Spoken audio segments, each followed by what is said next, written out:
Namaku Arga. Usia pernikahanku dengan Rina baru menginjak tahun keempat. Banyak orang bilang rumah tangga kami terlihat harmonis. Dari luar, semuanya memang tampak baik-baik saja. Rina bekerja sebagai manajer pemasaran di sebuah perusahaan besar di kota. Ia wanita cerdas, mandiri, dan penuh ambisi. Aku bangga padanya. Sementara itu, aku bekerja dari rumah sebagai desainer lepas.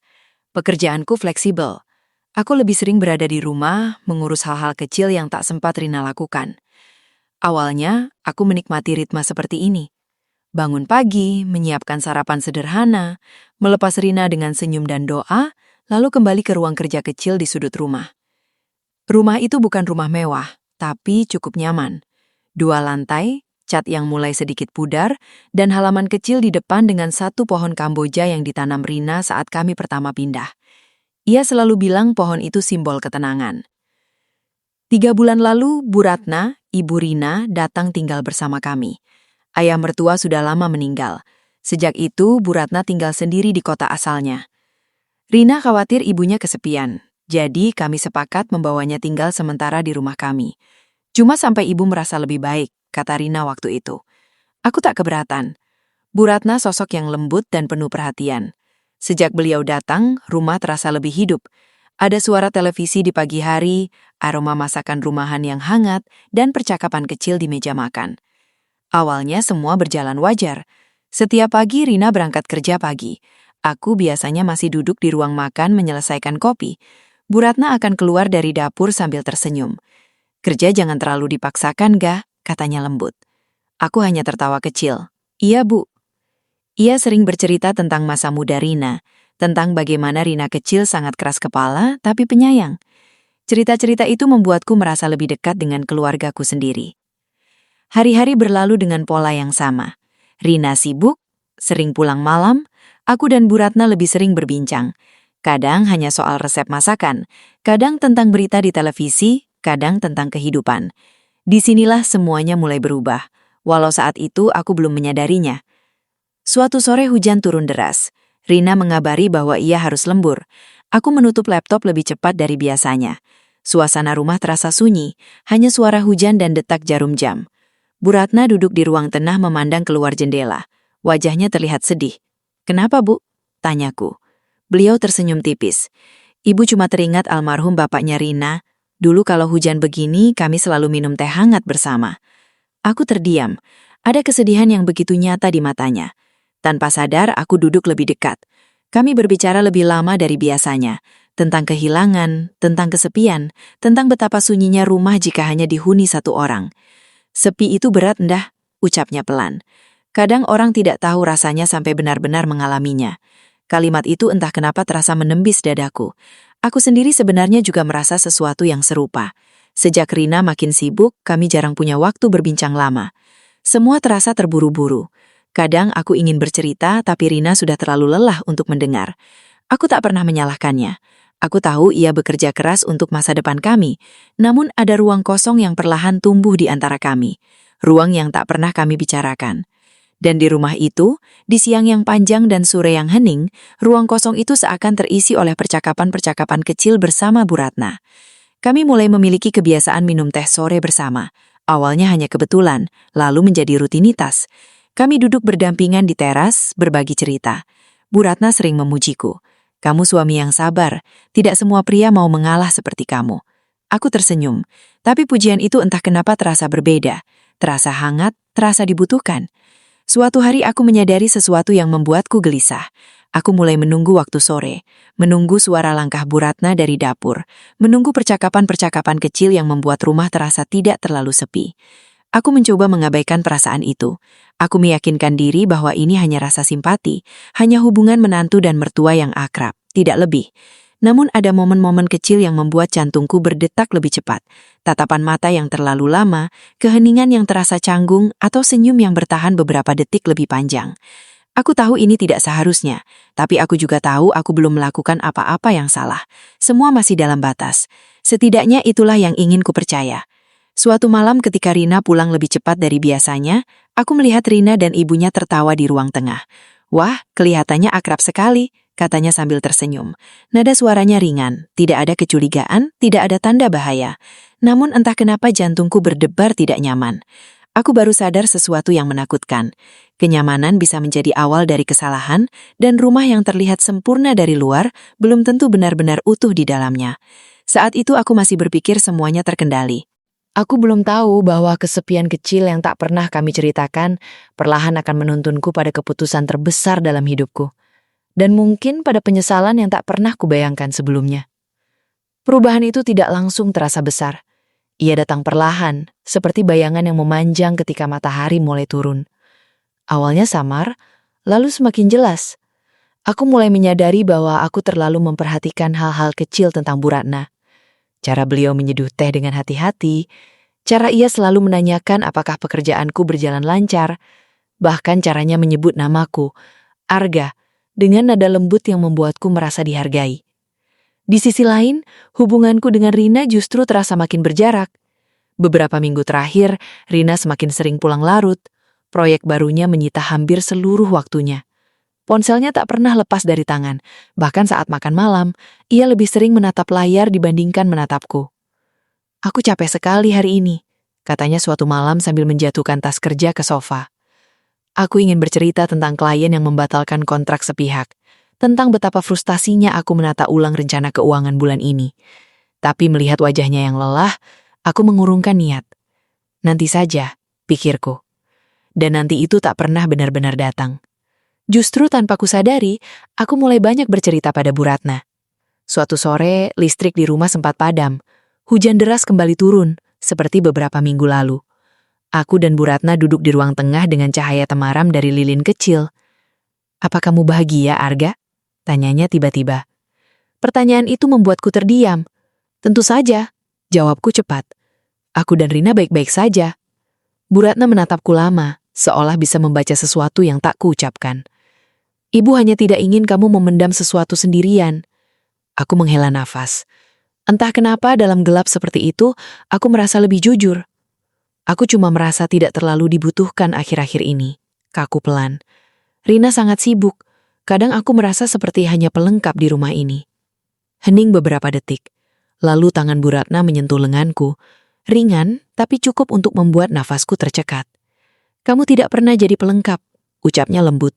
"Kamu fondasi rumah ini." Sentuhan itu hanya sebentar, namun efeknya menetap lama di pikiranku.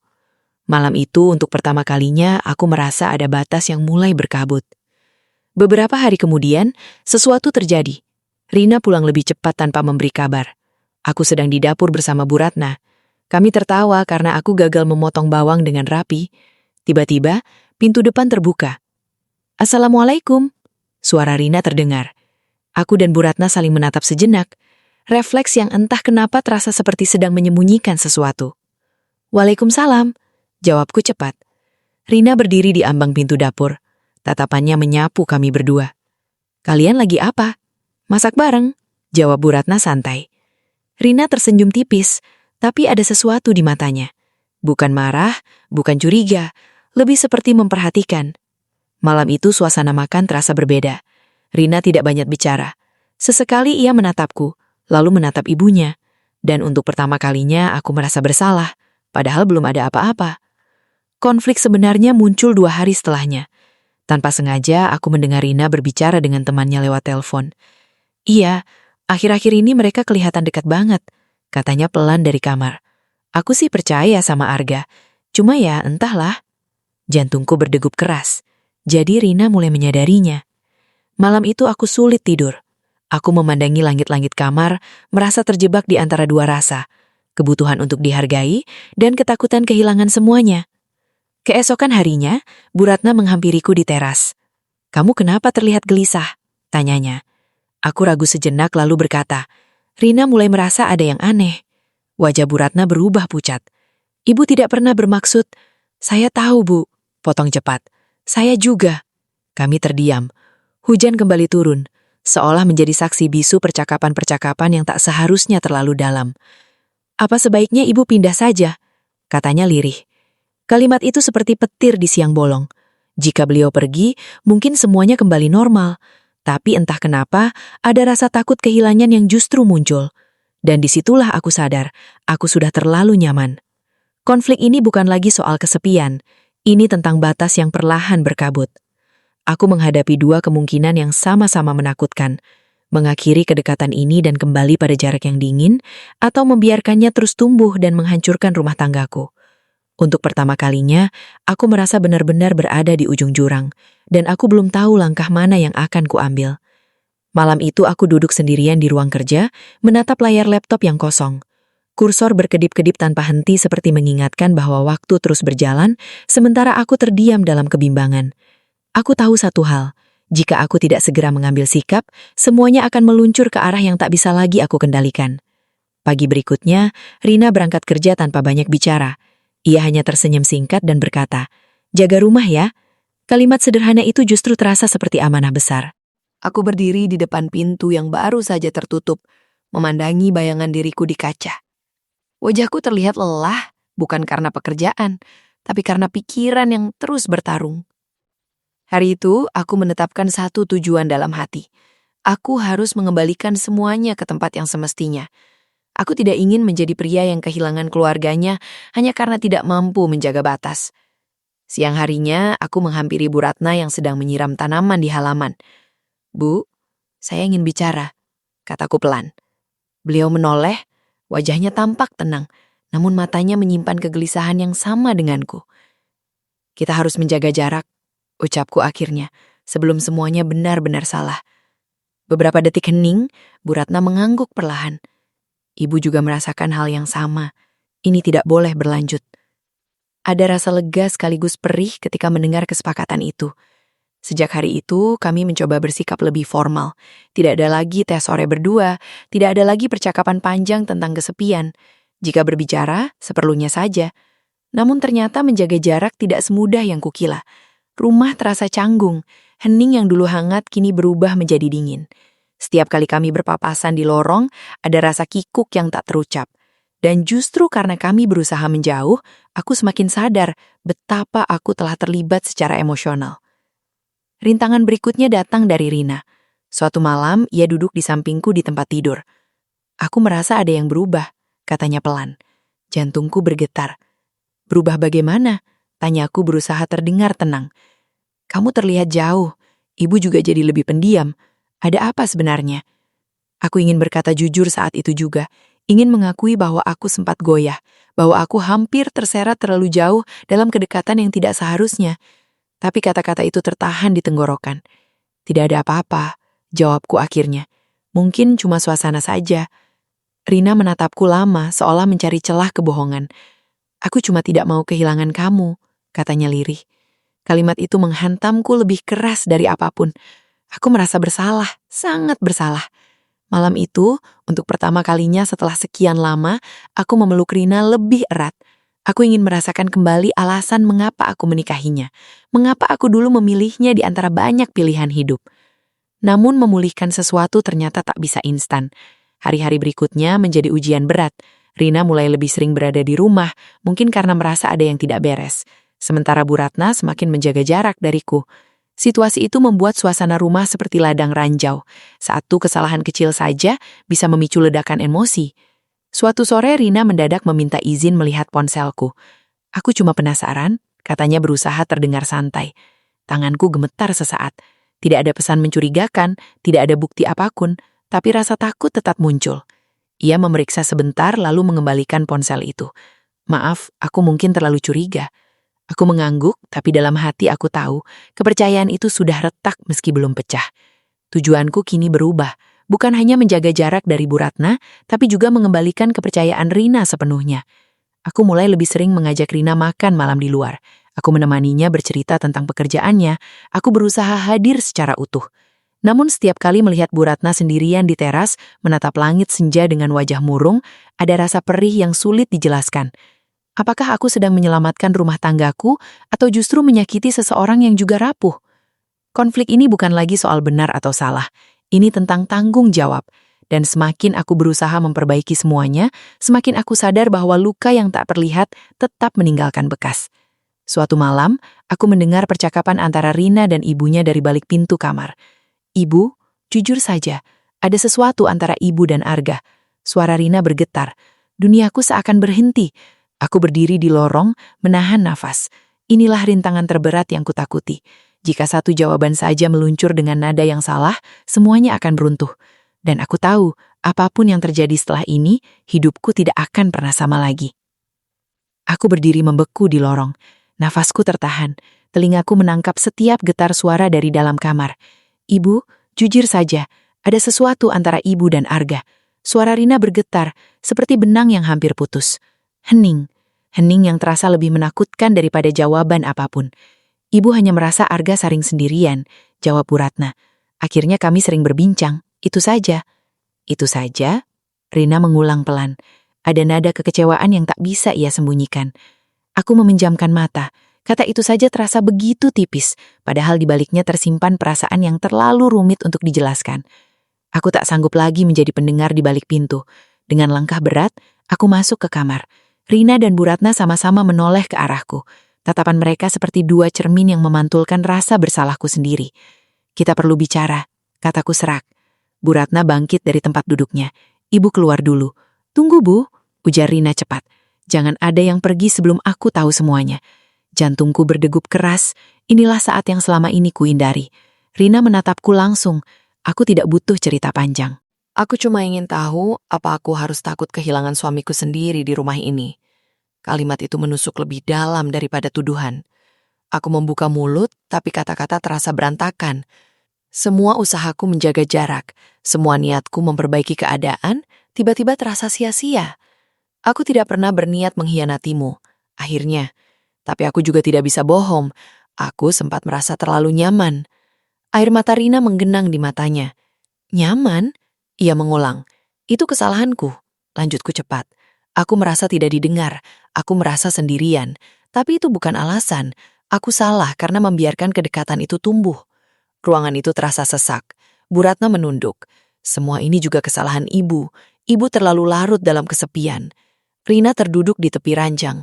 Ia tidak berteriak. Tidak, Mam, justru itu yang membuat suasana semakin berat. Aku bekerja keras untuk rumah ini, ucapnya pelan. Aku pikir kita tim, tapi ternyata aku tidak tahu apa yang terjadi di rumahku sendiri. Aku merasa semua usahaku di episode sebelumnya runtuh dalam satu malam. Menjaga jarak ternyata tidak cukup. Rasa yang sempat tumbuh tetap meninggalkan jejak. Kalau memang ada yang lebih kalian butuhkan, katakan saja sekarang, ujar Rina. Suaranya hampir tak terdengar.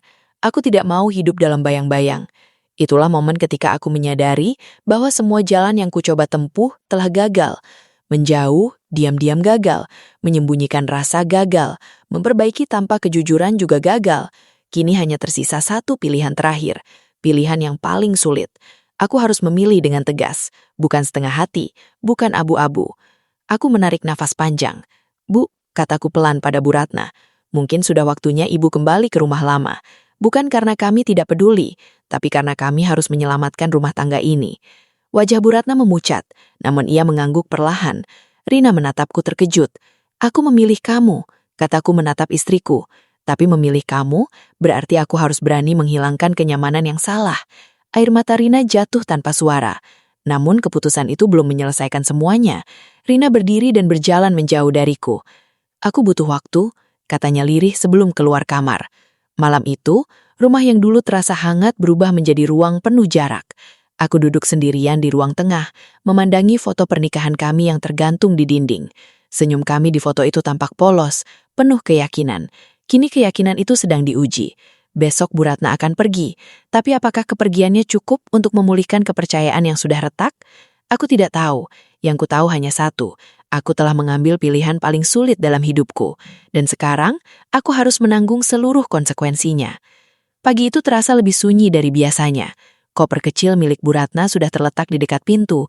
Tidak ada tangis berlebihan, tidak ada drama besar. Justru itulah yang membuat semuanya terasa lebih berat. Rina berdiri memeluk ibunya cukup lama. Ibu cuma ingin kamu bahagia, bisik Bu Ratna. Rina mengangguk, tapi matanya sembab. Aku berdiri beberapa langkah dari mereka. Ingin berkata sesuatu, tapi rasanya semua kata sudah terlambat.